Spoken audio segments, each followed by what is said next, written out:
예수께서 그에게 또 말씀하셨다. 내가 진정으로 너희에게 말한다. 너희는 하늘이 열리고 하나님의 천사들이 인자 위에 오르락 내리락 하는 것을 보게 될 것이다. 아멘.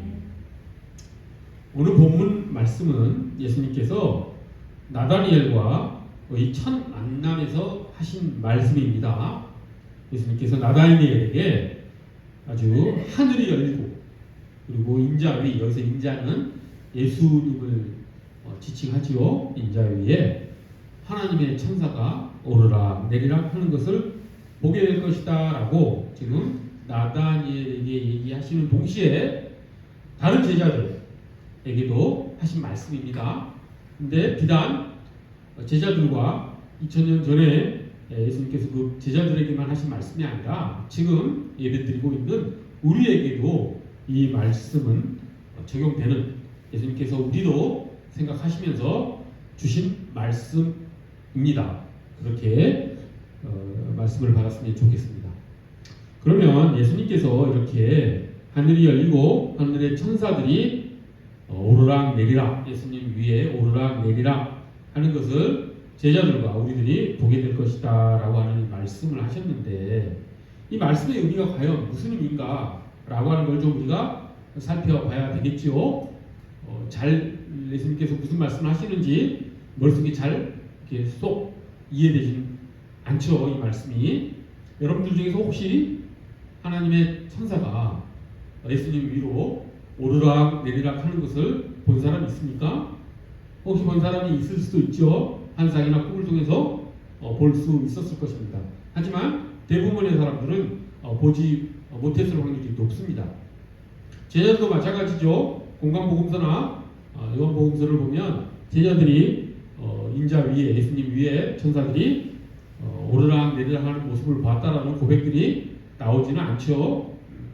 꼭 기록되지 않았다 그래서 그런 일이 없었다라고 단정할 수는 없지만, 제자들도 예수님께서 오늘 본문에서 하신 말씀을 실제로 현실 속에서 보지 못했을 확률도 대단히 높습니다.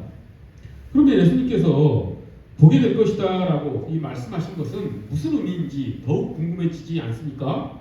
예수님은 절대로 결코 실없는 소리, 헛된 말씀을 하실 분이 아니십니다. 예수님은 진리를 말씀하시고 진실되이 말씀하시는 분이시지, 어떤 농담을 위해서, 분위기 전환을 위해서 실없이 이런 말씀을 하실 분이 아니라고 하는 것이죠. 그러면 분명히 예수님께서는 이 말씀을 하신 것을 바탕으로 제자들이 예수님 위에 천사들이 오르락 내리락 하는 것을 보았을 것입니다. 우리도 봤을 것이고요.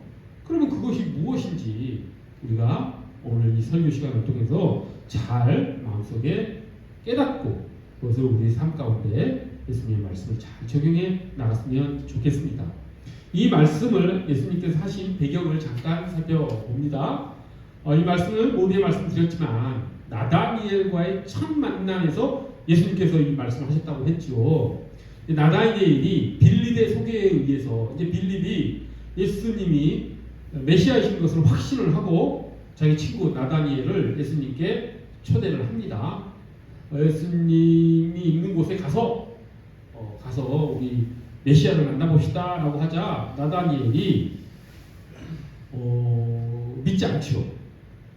왜냐하면 빌립이 예수님을 소개를 할 때 예수님이 나사렛 사람이고 요셉의 아들인 예수가 메시아시다, 그를 한번 만나보러 가자 이렇게 소개를 했더니 나다니엘이 나사렛에서 무슨 선한 것이 나겠느냐라고 하면서 말을 믿지 않습니다.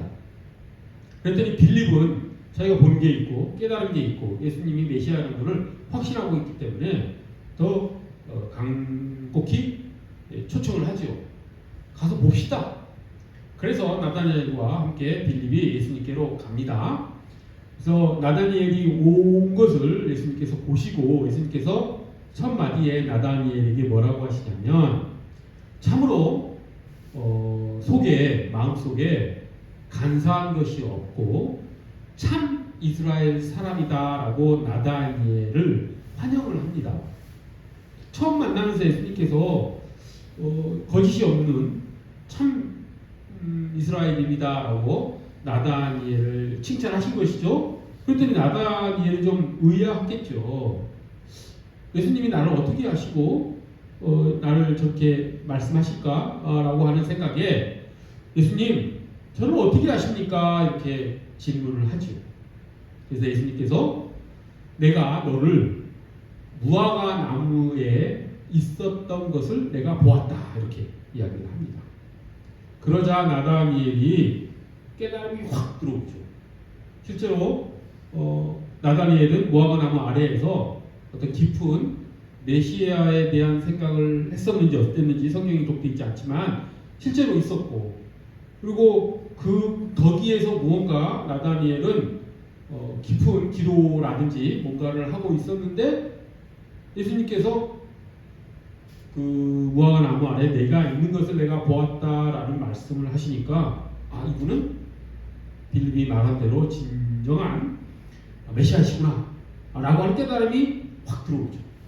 성령님이 역사하신 것이죠. 이처럼 성령님은 우리가 어떤 논리적인 어떤 생각을 가지고 우리가 뭐 연구해서 어떤 깨달음을 얻는 것이 아니라 갑자기 성령님은 훅 들어오시죠.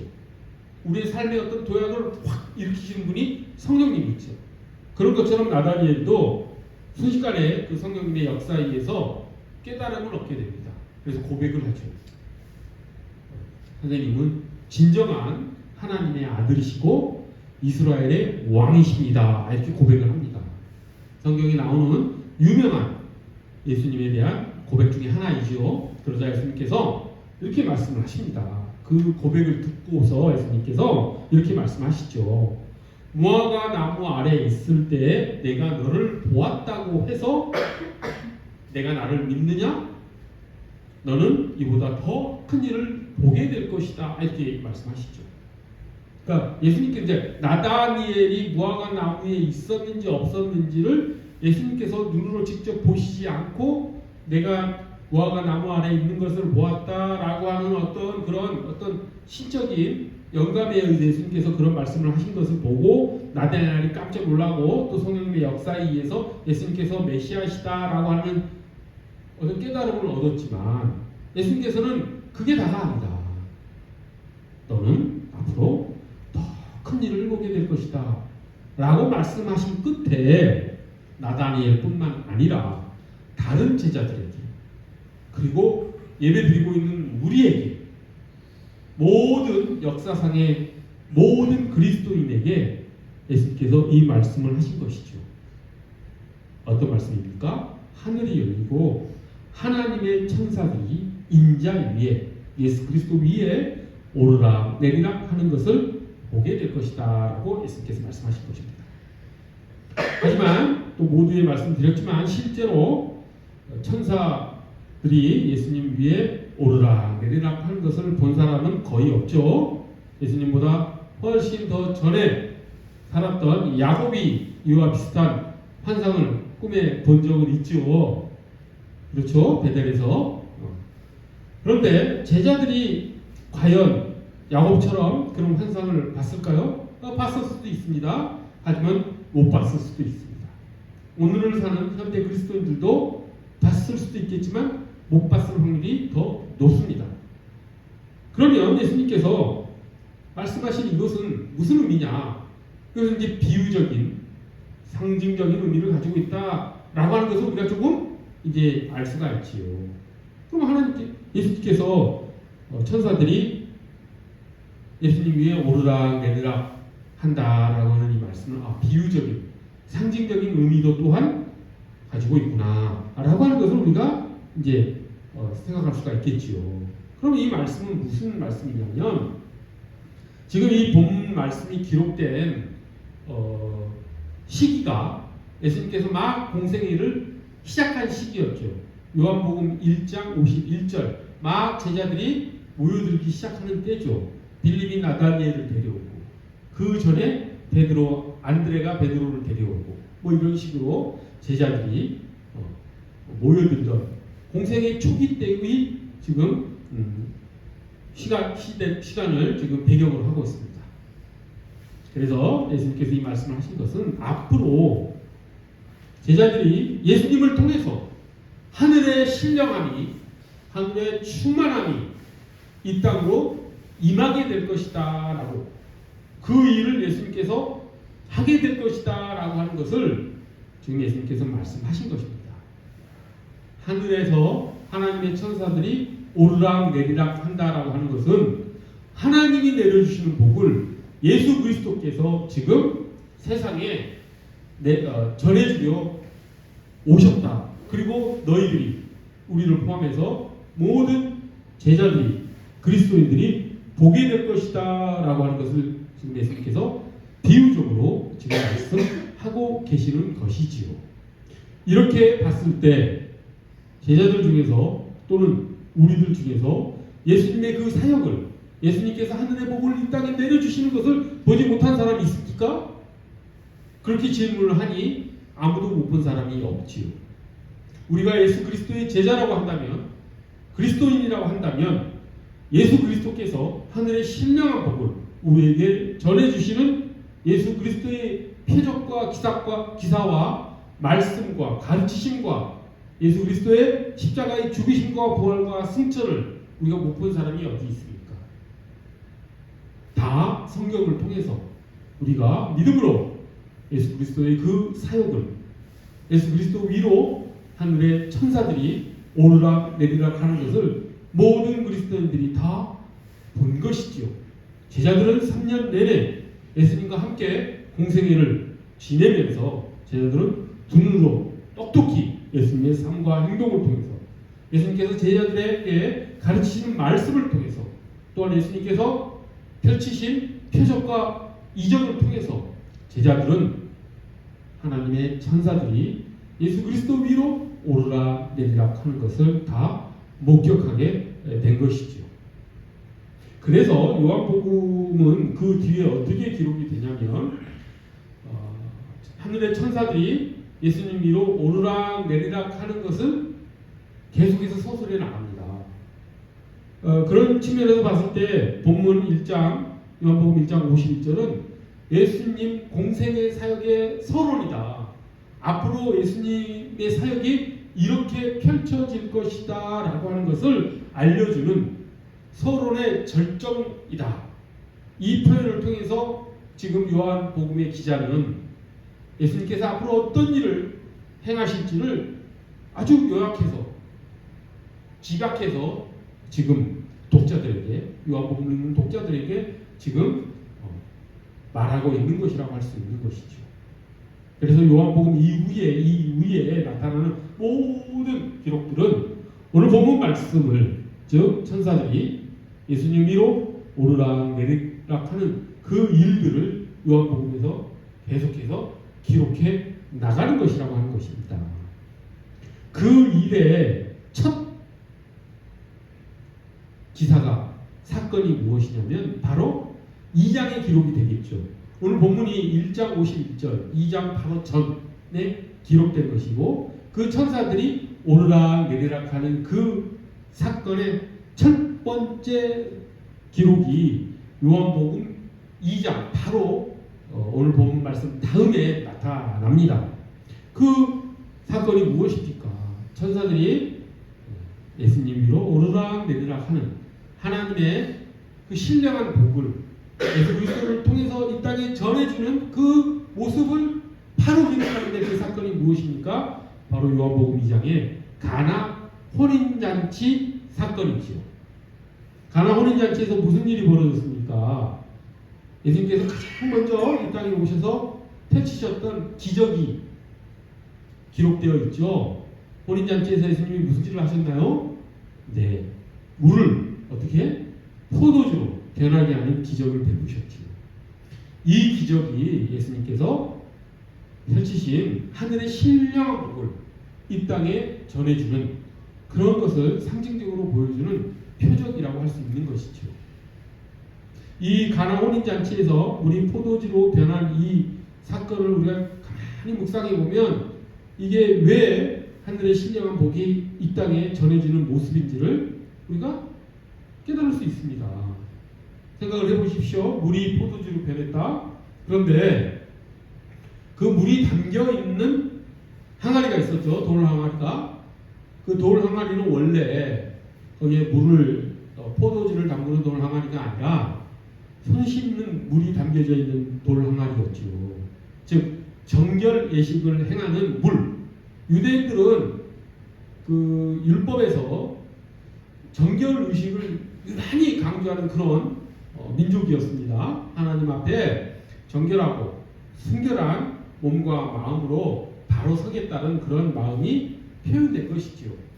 그래서 이들은 생활하면서 꼭 하면 손 씻습니다. 정결 의식 중에 하나로. 그래서 이게 뭐 통계적으로 확인은 제가 못 해봤는데 어떤 사람이 그러더라고요. 흑사병, 중세 유럽에서 흑사병이 돌아서 유럽 인구의 많게는 2분의 1, 적게는 3분의 1, 4분의 1까지 사망한 그런 역사적 비극이 있었죠. 그런데 그때 유대인들은 다른 유럽인들에 비해서 그렇게 많이 사망률이 높지 않았다고 합니다.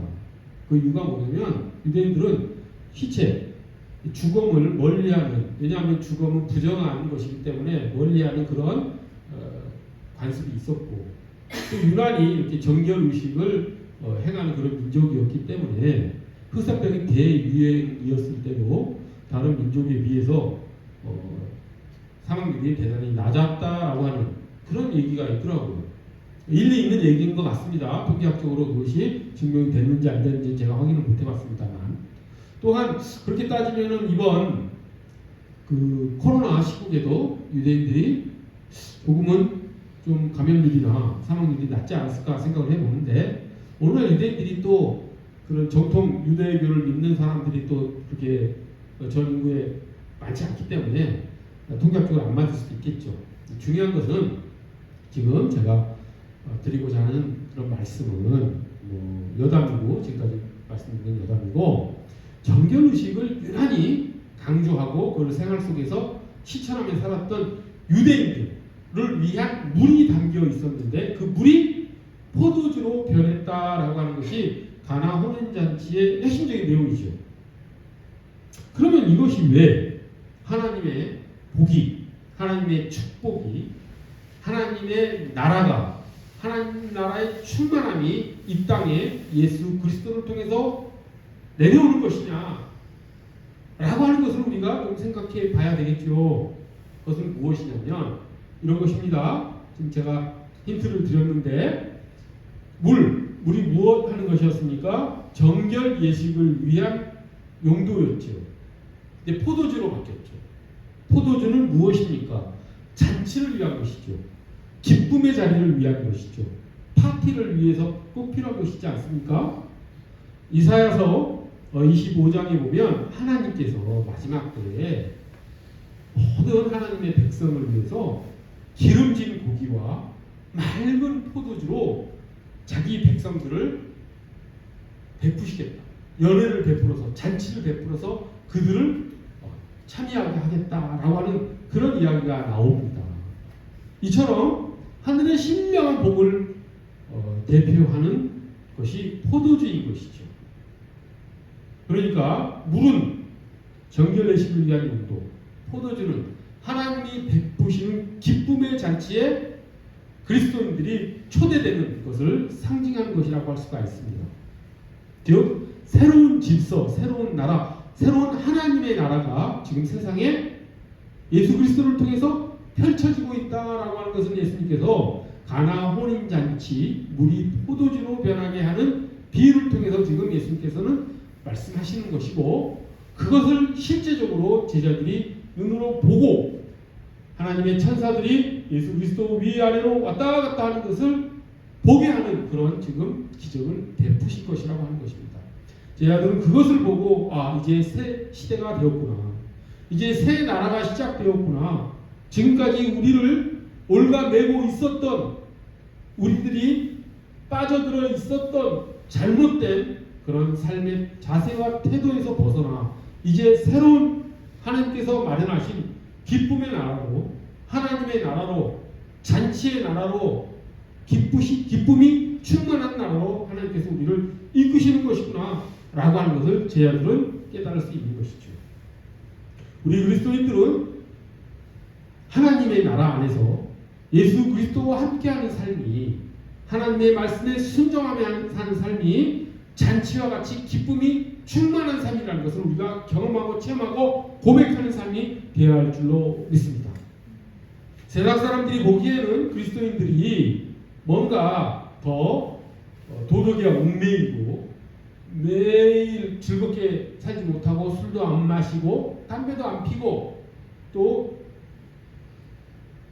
예배 참석하느라 모임도 안 나오고 뭐 이런 모습을 보고 대단히 좀 즐겁지 못한 삶을 사는 것 아닌가라고 하는 그런 오해를 할 수도 있겠지만, 우리 그리스도인들은 잘 알죠. 하나님께서 초대한 그 하나님 나라 안에서 살아가는 삶에는 정말 충만한 기쁨이 있다라고 하는 것, 그 기쁨 속에서 살아가는 것이 진정한 그리스도의 삶이라는 것을 우리는 경험으로 체험으로 알고 있습니다. 그렇기 때문에 오늘 가나 혼인잔치에서 예수 그리스도께서 물이 포도주로 변하게 된 이 사건을 통해서 우리가 예수 그리스도를 통해서 새로운 나라 안에, 새 질서 안에 우리가 살아가고 있다라고 하는 것을 또한 공감하면서 우리의 삶을 또한 세상에 전할 수 있는 그런 우리가 된다라고 하는 것이죠. 예수님께서는 2장에서 오늘 이 가나 혼인잔치의 비유의 표적만 행하신 것이 아니라 이러한 천사들이 인자 위에 오르락 내리락하는 그 모습을 2장에서 또 다른 사건으로 표현하시죠. 2장에 동시에 그 뒤에 나와 있는 게 무슨 사건이냐면 성전 청결 사건입니다.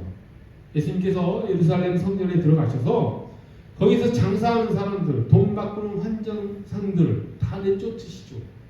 그리고 예수님께서 꾸짖으시지 않습니까? 이 하나님의 집을, 기도하는 아버지의 집을 너희가 강도의 구렬로 만들었다라고 하면서 그 장사하는 사람들을 다 내쫓지 않습니까?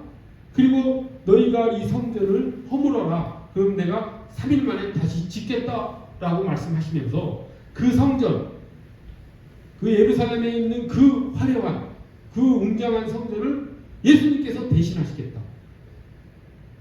라고 하는 말씀을 하십니다. 그것도 무엇을 의미합니까?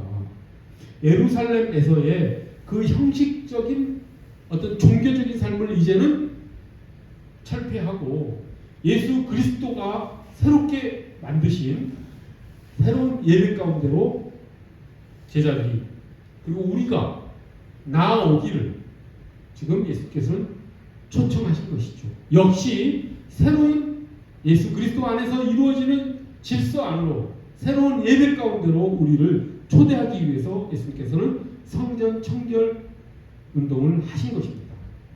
이처럼 예수님은 천사들이 인자 위에 오르락 내리락 하는 이 이야기들을 계속해서 행위를 통해서, 기적을 통해서 보여주고 계시는 것이죠.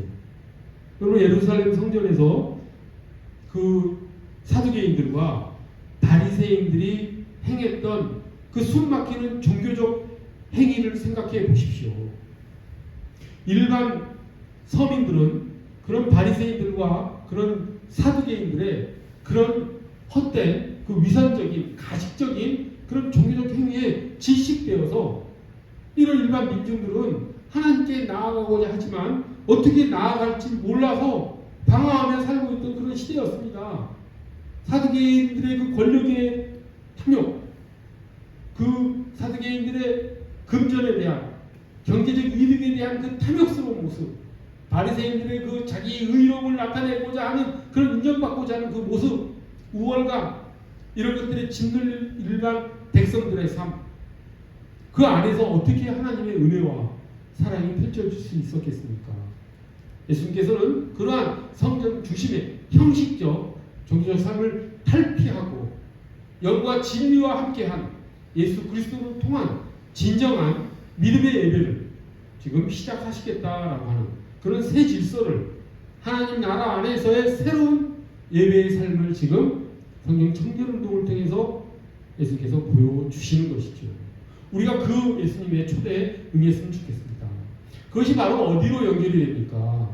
요한복음 4장으로 연결이 되지요. 성결 청결 이 사건은 요한복음 4장에서 예수님께서 사마리아를 지나가시다 수가성이라고 하는 곳에서 한 여인과 대화하십니다. 그리고 그 여인과의 대화 가운데서 예수님께서 무엇을 말씀하십니까? 그 여인은 예수님께서 랍비인 줄 알고 선지자인 줄 알고 예수님께 질문합니다. 어떻게 질문합니까? 자기들은 사마리아인들은 그리스도산에서 예배드리는 것이 올바른 예배인 줄 압니다. 유대인들은 예루살렘에서 예배드리는 것이 올바른 예배인 줄 압니다. 랍비께서는 어느 곳에서 예배드리는 것이 진정한 예배라고 생각하십니까? 라고 그 여인이 질문을 했을 때 예수님께서 뭐라고 대답하십니까? 이제 그러한 시대는 갔다. 예루살렘에서 예배드리는 시대도 그리심산에서 사마리아인들이 예배드리는 시대도 지났다. 이제는 영과 진리로 예배드리는 새 시대가 시작되었다. 그 예배 가운데 내가 나오라라는 유지의 말씀을 하셨죠. 성전 청결운동과 예수님께서 사마리아 여인에게 말씀하셨던 그 영과 진리와 함께하는 진정한 예배를 예수님께서 말씀하신 것이 이처럼 서로 통하는 것이고 그 예배가 바로 하늘의 신령한 복이 예수 그리스도를 통해서 우리에게 전해지는 것이고 그것이 천사들이 예수님 위에서 오르락 내리락 하는 모습인 것입니다.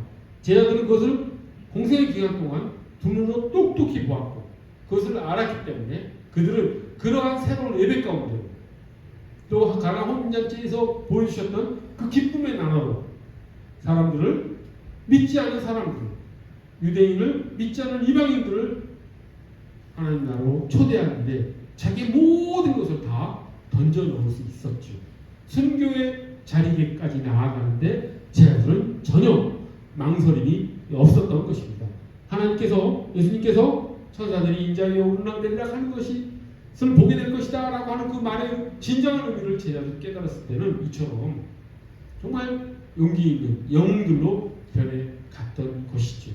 우리도 그런 삶을 살기를 간절히 소원합니다. 우리가 소유한 이 기쁨의 나라, 우리가 소유한 이 영과 진리와 함께하는 진정한 예배를 우리만 소유하는 것이 아니라 세상 가운데 우리가 펼쳐나가기를 원합니다. 그러기 위해서는 우리가 거듭난 삶이 필요하지요. 그것이 요한복음 3장에 나와 있습니다. 요한복음 3장에는 어떤 내용이 나와 있습니까? 니고데모와의 대화가 나와 있죠. 2장에는 가나 혼인잔치 그리고 성결 청결운동 그 다음에 4장에는 사마리아 여인과의 수가성 우물가에서의 대화가 나오고 3장에서는 니고데모와의 대화가 나옵니다. 거기에서 예수님께서 하시는 말씀의 요지는 무엇이었습니까? 거듭나야 한다. 니고데모가 질문을 했을 때 예수님께서 하신 말씀이 거듭나야 한다.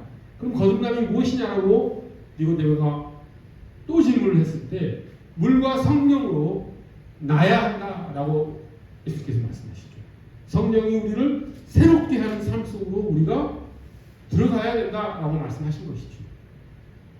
우리가 성령님의 인도함을 받는 삶, 성령님께서 우리 안에 들어오셔서 우리를 이끌어 가시는 삶 속에 살아가는 것이 거듭나는 삶이라고 예수 그리스도께서 말씀하신 것입니다. 우리는 모두 싫든 좋든 우리가 예수 그리스도를 우리의 구주로 고백하는 순간부터 성령 하나님은 우리의 영 가운데, 우리의 마음 가운데, 우리의 몸 가운데 거하고 계십니다. 그 성령님이 우리와 함께 하신다. 우리는 그럼으로써 하나님 나라의 백성이 되었다. 하나님의 자녀가 되었다는 정체성을 가지고 예수님께서 초대하신 그 하나님 나라, 하늘의 신령한 복을 누리는 그런 삶으로 우리 모두가 나아가기를 원합니다. 그것은 기쁨의 나라이고 그것은 영과 진리와 함께하는 그런 진정한 예배의 나라이고 또한 거듭남의 삶이 사라지는 성령님과 함께하는 삶을 사는 그런 중생된 그리스도인의 삶인 것이죠.